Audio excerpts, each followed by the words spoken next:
Hi, this is Dennis with Second Chance Tackle. We're continuing on our pandemic projects.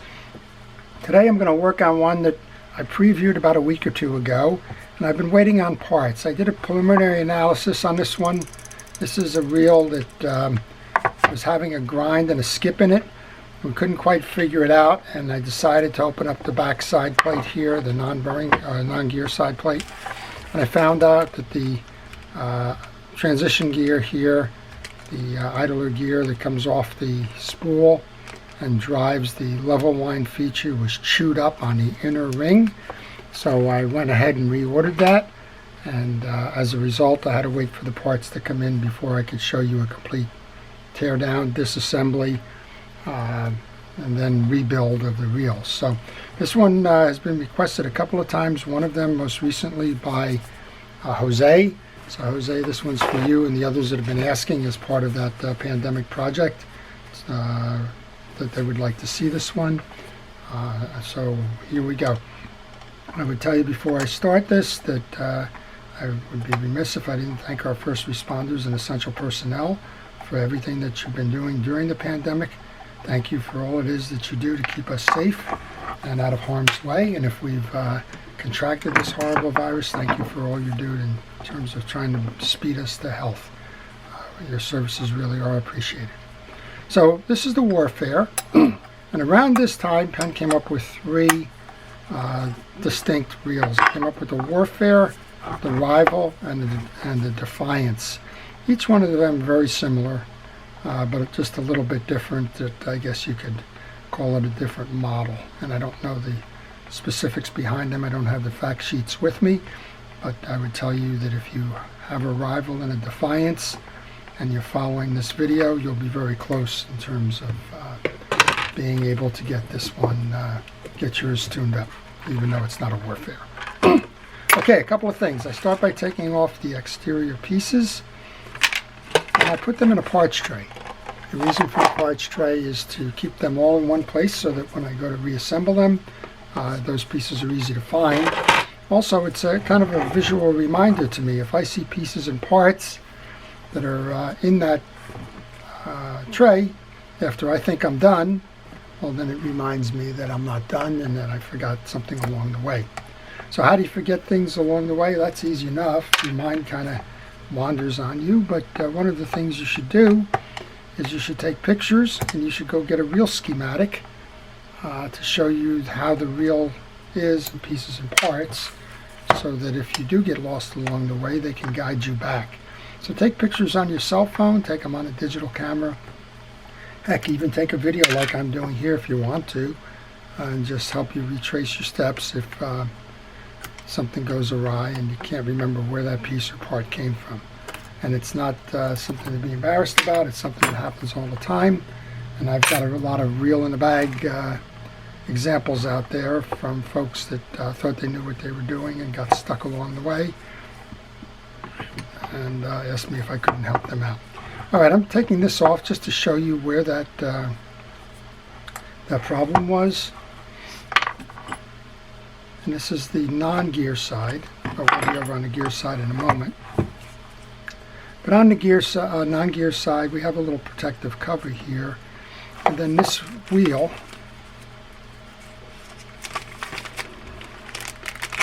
goes underneath here. So I just reassemble it after I realize that this is what was broken. And a high percentage of the times that folks say, gee, my level wind stopped winding, a high percentage of the time it's in that idler gear. It's where there's a transition from the spool to the worm gear drive, and being a plastic piece, if you get tangled up in a wreck or a hard fight or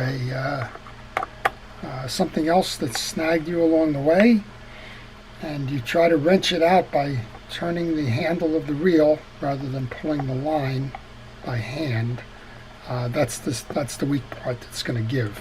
The other pieces in this reel are metal. So metal and plastic is going to lose, and does so on a large number of times, not only with this reel but other reels in the Penn line and so on. So you can see it's fairly simple here. in terms of how that's installed. So there's just a little shaft that gear rides on. I'm going to make sure that I get grease on that shaft. There's no need to grease the plastic one. The plastic one is made of petroleum products, so it's self-lubricating, so no need to do that. And then we're just going to put this right back on. And that's all you need to do in terms of replacing the idler gear. Now, chances are you have one in there. As I mentioned, I took it out because it was shredded, and I suspect that will fix the line guide issue. But we're going to do the whole reel, and we're going to show you how it's made, what the gearing looks like, how to tune it up if you have one of these, and how to get it back out there fishing so that it can do what it's supposed to be doing. So we'll get on that in just a moment. I'm just going to close this side up now because I know we're done there. Now, I also went ahead and ordered the drive for the spool. I'm going to check that right now. If that's bent up, then that would need to be replaced. This is the drive for the spool, and there's no indication of any kind of scarring or otherwise on the teeth. They look fine, so there's no need to replace that. I just didn't want to be delayed further on that, so that one's okay. So what we'll do here now is we've got a bearing behind here on the spool. You don't have to remove the bearing unless you find that it's stuck. This one's spinning nicely, but I do want to get oil on there before I move ahead. And that bearing is going to seat right here in that cavity. So let's go ahead and grab that. And then we have a bearing on this side. We're going to lube that up as well.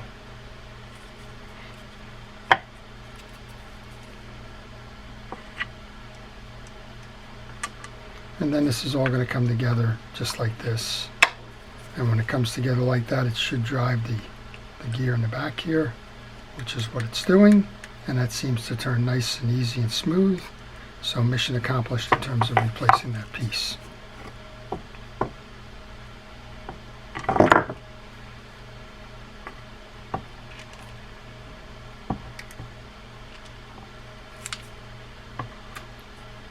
Okay, so I'm just going to go ahead and put that back in. And as usual, I always seem to catch the line coming through.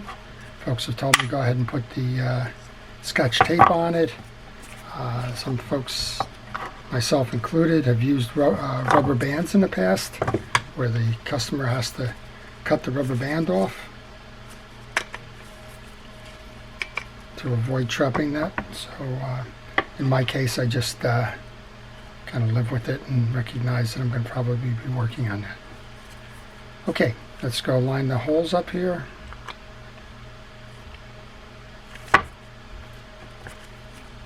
Probably have to turn it to get that gear to mesh. There we go, nice snap. Put the trim ring back on. And I think before we go any further, we'll see that the whole line guide assembly moves like it should, and no further action required, even though I did buy some additional parts there. I'll just put them off to the side for when those are needed. So this is an all graphite case. It's a conventional reel. It kind of replaced the 323 series or the 309 series. Either way, big reel, so it would be the 309 it would replace. It's a high-speed reel, which is in contrast to the 209 or the 310, 320 earlier editions of GT and GT1, GT2 series. And a lot of folks like these, so if you like it, stay with it. All right, we'll give it a spin. That should fix. Yeah, that fixed right away. And also, this reel is not knocking. You may have heard the knock on the Pandemic Project previews of about a week or so ago. I'm just going to remove the Pawl cover or cap. Remove the pawl. Just want to make sure that as they were pulling along there, nothing went wrong with that. Also going to clean it up. So grease tends to accumulate on the bottom here. There's a little ledge, so I'm just going to push that grease off. I don't grease pawls and worm gears. I oil them, and that's because most of these are going to get used in saltwater environment. And I believe that with the saltwater environment that the microsands and salts and the like accumulate on there and eventually grind them down. So I much prefer oil there. Yes, it does evaporate faster, and as a result you need to do it more frequently. Right now I'm just trying to set the pawl. The teeth are not in the worm gear. You can feel that if you're running it. So just, there you go, that should do it. Just need to be careful and just kind of work it until you get it rolling again. Alright, that's that piece. Now we can come over to the other side. The other side, we'll start by removing the side plate covers, just like we did there.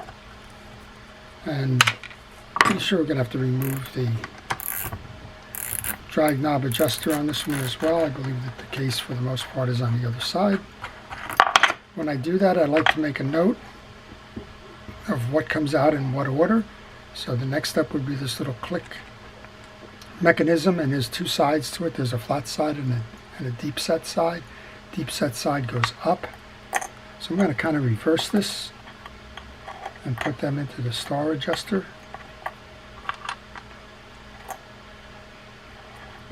There's a little shim washer that goes there, tension washer. Then that one. Then we have a series of tension washers for the drag. I'm just going to take those out and I'm going to sit them right on top there. And then they're all going to go into my parts tray. Keep them out of trouble. I'm just working on one of these reels this morning. I was working on a damn super reel.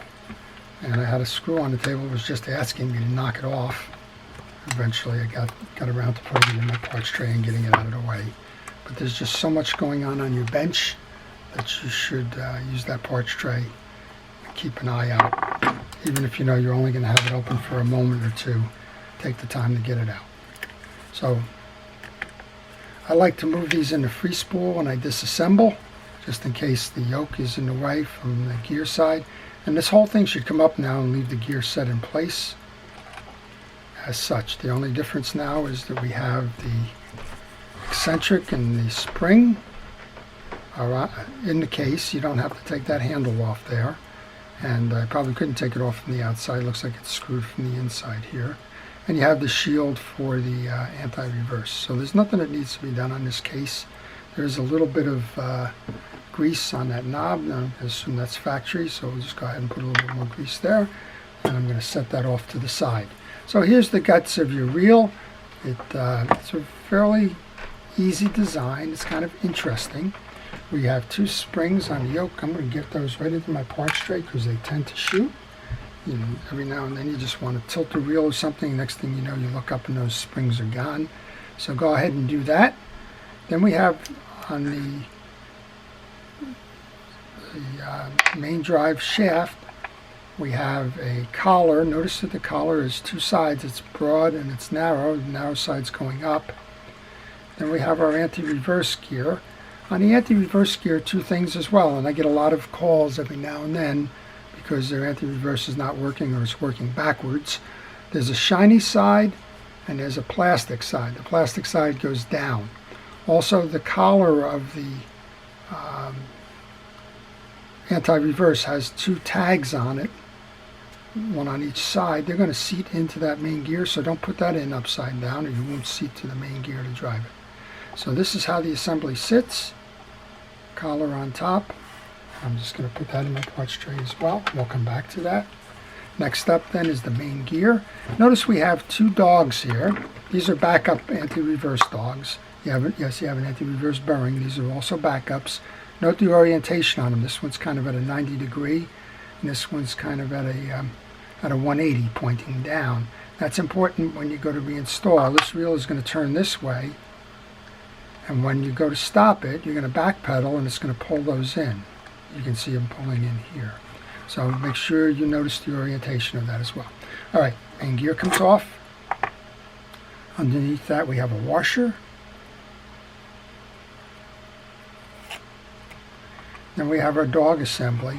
And during routine maintenance, you don't need to do anything more than this unless this reel was dirty, and this reel is not dirty at all. This will give you a better view of what's happening with those dogs. They open up as you turn, and as you go backwards, you can see they're turning back in to stop. And that's a fail-safe or a backstop for this. I wanted to take that off to get to the yoke, the free spool release, and the pinion gear, because I want to clean those up before we go any further. So I'm going to just take the old grease off. Not a lot of grease on this one. So other than this got backstopped with the broken gear, it also got a little bit of dry from the fishing. So we're just going to go ahead and re-lube these. I'm going to use Penn Precision Reel Grease. Not because it's a Penn reel, but because it's a fishing reel. And those of you that are non-believers, if you will, I just did a video on a dam super. It'll be posted this week. This one probably will get out in front of that one because I have Jose who's looking to put his reel back together. But that dam shows you a reel that was probably lubricated with axle grease from a car, and what happens to a reel when that is done. So stay tuned for that one. All right, I'm putting the grease onto the shoulder. This cross set, that's the inside that's going to sit on the spool. So make sure when you go to put this on, you put it on properly. And properly is the top of the yoke facing upward and the spool gear facing outward. Okay, main gear then, we can actually work on the free spool release. Just a little grease just to help it get along on both sides. Again, these are cleaned. If these were all dirty and that, you would go ahead and wipe them down. In this case, we can put a little bit of grease onto the side plate here where this is going to ride. And then you slip this under just like that. And when we go to set this case, you have a hole in the free spool release. You have a stud on the eccentric. Those two have to mate in order to make this work. All right, nice heavy machine gear here. So let's go ahead and service the drags. Now these drags appear to be the HT100s. First thing I'm going to do is I'm going to check the teeth on the main gear. Make sure that they're all uniform, that they're not bent or cracked. In this case, you can see it's clean. I suspect that this reel hasn't been fished much, but what has happened is they got hung up somewhere and they tried to crank their way out of it, and they broke the free spool release, and that caused all kinds of noise and anguish, I guess, and that's why it's in the shop. But at any rate, check all those teeth, make sure that they're uniform. Once they are, grease that up. Also clean the interior. And then we can reinstall that, making sure that it mates to this. Now, if these dogs came loose during the process, you want to make sure, I'm going to pull that off again, you want to make sure that there's one side of the fork on each of the surfaces. So this is a forked piece. You can probably see it this way. There's two sides to the anti-reverse dog. Just make sure that one is on each side of that. And again, one's pointing out 90 degrees, the other's pointing 180. And you have these little bump guards that are going to kind of hold them in place on each side. Make sure they're on the correct side of that bump guard. Okay, back down here. Go ahead and put that on.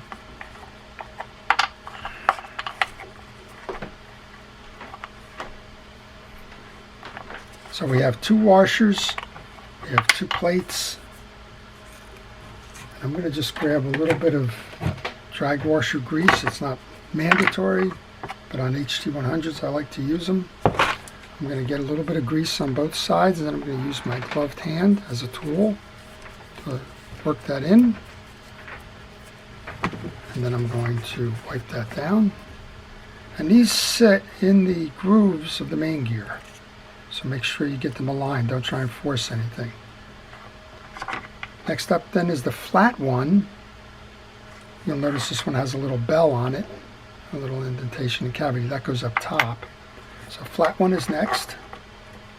We're going to do the same thing with the other washer. We're going to make sure that it gets lubricated and any excess is wiped off. If you don't wipe that excess off, it's just going to squeeze out. And the whole purpose of that grease is to keep these flexible and prolong life. It has nothing to do with max drag.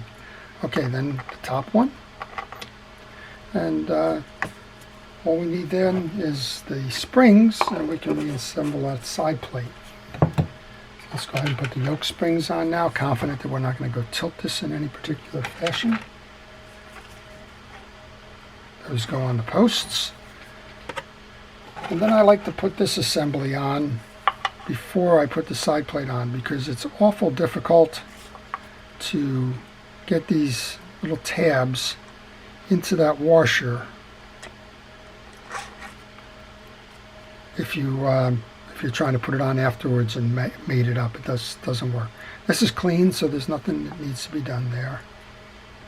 That sits on top. And then remember we said we had a broad side and a narrow side with a little cup.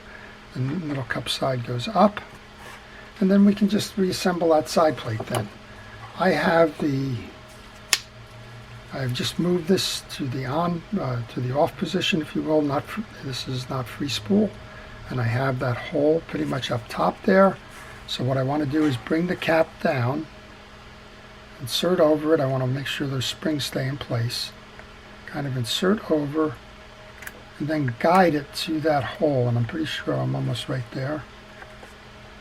It actually looks like I need to just move that down just a little bit.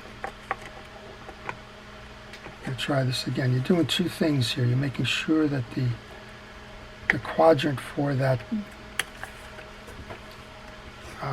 anti-reverse, those knuckles on there, get into the grooves in the side plate, and then you're making sure that the free spool works. So I'm going to give that a turn. It seems like we didn't bind anything there. I'm just going to make sure that that works. I'm holding pressure on this because if you don't do the pressure piece, when you go to flip that switch, it will move out.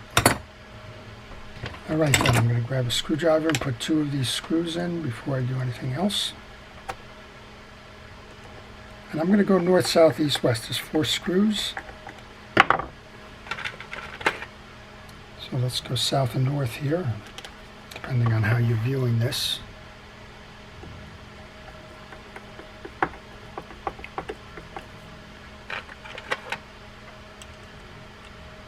And then we can go reinstall a stack of tension washers and the star adjuster, and then we can do the last piece, which will be the handle assembly, and we should be good to go. We already know that our free spool assembly is working, which was pretty much the biggest problem here, but we've also showed you how to do the rest of the reel in case you have one of these, and I know it's been requested that we do the whole reel there. So most of the time a reel comes into the shop for me, I don't just do the immediate repair. I understand that they've been out there fishing for a while, and what I like to do is just do a full take apart and service. Alright, so this is the stack going the other way. I didn't disrupt anything in the orientation. You'll notice that there's different sides. These washers are actually concave. They have a high side, low side, kind of like a bell. These are installed side to side in 2 different patterns with a gap in the middle, and that's going to affect your tension that you get when you're in the tighten down mode here. So you can adjust that. You can go face to face to face to face. That'll give you more flexibility, or you can put them all nested and it'll give you less flexibility. This was your clicker. Remember the cavity side up, and then there was that one little shim washer underneath there, and then the main drag adjuster. And I like to get these always started by hand. Be careful with these. There's a chance that you can strip these if you just get aggressive. One of the ways to look is make sure all surfaces are parallel. You because they do have a tendency when you start these to be off by a tooth. All right, I'm going to use the handle to hold the gear shaft and get over that little click mechanism. You can see we've got that click mechanism working now. And we're going to give that a spin before we do anything. Make sure that our free spool is working. Make sure our anti-reverse is working. Now we can put that handle on. There's a washer that goes between the handle and the star adjuster. Now the star adjuster screw. And I'm looking in my parts tray because, one, it looks empty, and two, I need that little hold down screw there, so I was hoping it's there. It is. It's just kind of hiding off to the side. But that's the value of that parts tray. You're not looking all over your table or workbench. It's there. Okay, you align the little cup in the or the notch in the screw with that hole for the hold fast. And we can put that hold fast screw on. Hardest part of the whole assembly for me, these little pieces and parts. But there you go. So this is the Penn Warfare 30. It's a nice saltwater or deep water reel. It could be used in the Great Lakes and other places where you're trolling or have deep water fishing going on. And this one is ready to go fishing again. So I appreciate you sticking around watching this one. You'll notice if you saw the preview that there's no knocking or grinding or anything going on, and that we have a nice level wind feature going there. That's in free spool, and then of course with the crank. And then we want to make sure that so the drags are nice and tight. Now I recommend when you're not fishing to back that drag off, because you don't need to keep them pressed. If you leave them compressed for a while and not fished, then what happens is the greases tend to act like a glue and hold them and reduce down the strength of your drags. So that's the Warfare 30 LW, I guess, 30 LW. It's a nice reel.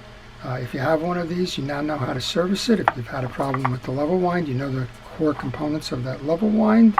If you're interested in getting one, you now know what it's made of.